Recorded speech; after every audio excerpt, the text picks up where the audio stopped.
Hey guys, Down Phoenix here. Decided to shoot a little bit of an addendum about the whole Mike Matei video that I did the other day. I'm actually going to make that video unlisted. It's going to be sometime later on today, so there's going to be a link in the description if you actually want to watch it for context sake, to understand what's going on and all that good stuff. So, a lot has changed, in my opinion, on this matter because while I do feel that Mike was gatekeeping, I don't think he was doing it intentionally to harm people. I don't really think that's what's going on. I think he has grown a little bit from this experience, and I have as well. I mean, a lot of people should have, as there is a lot to learn, lessons to be learned from this negativity, from this constant bashing of each other. So, essentially, I understand exactly where he's coming from and his viewpoint on it, because it's not really fair to say that you beat a game, for example, if you took some kind of shortcut or things like that. But at the same time, we do have to recognize that not everybody's got the luxury to have the time and or skill to pass the game through traditional means. And so using features like save states and rewind and things like that can be a lot of help for people to get the most out of that experience, to get what they can out of the game.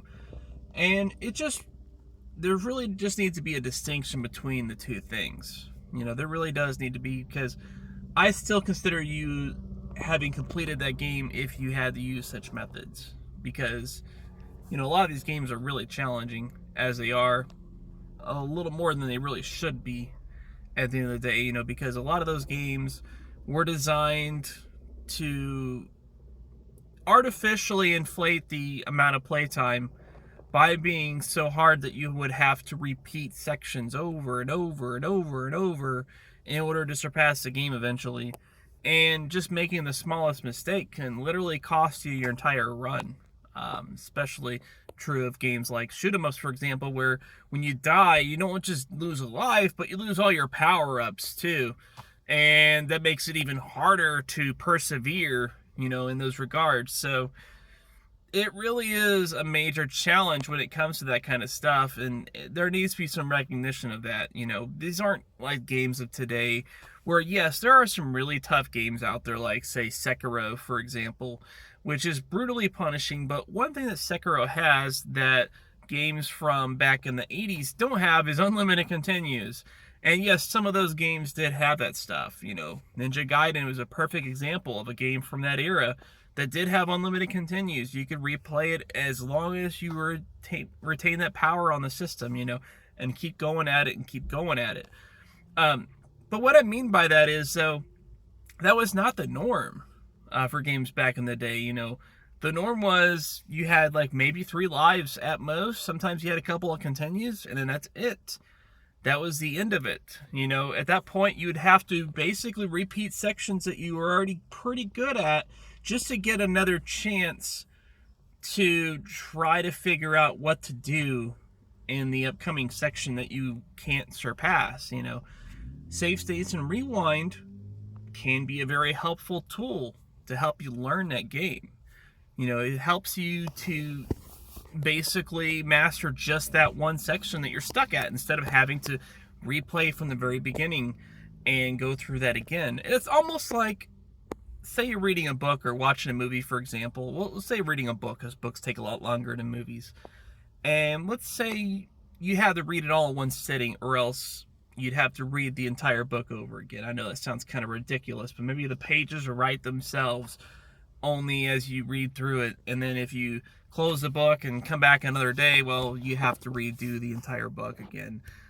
That's how a lot of these old games feel, with the amount of challenge and frustration that design has had. And it's not like a good design either. It's just like, that's just what they had available to them, though. That's what they had at the time, and more power to you if you want to use those tools. And if not, well, great.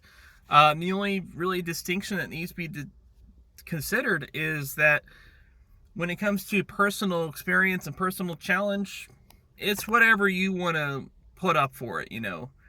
It's all up to the eye of the beholder on what it constitutes. But when it comes to, say, like a high score challenge or a speed run or something like that, there does need to be distinctions and standards set aside.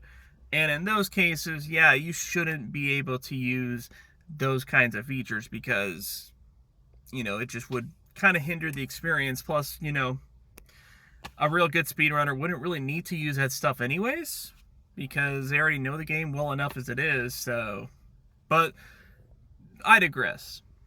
You know, just be chill, people. Just be chill. You know, I understand where I screwed up. It seems like Mike has too, and that's good. That's good. Unfortunately, some of his fans may not have, but I don't know. Maybe with my changing opinion, they'll change theirs too. And if not, well, what can I say? Down Phoenix out.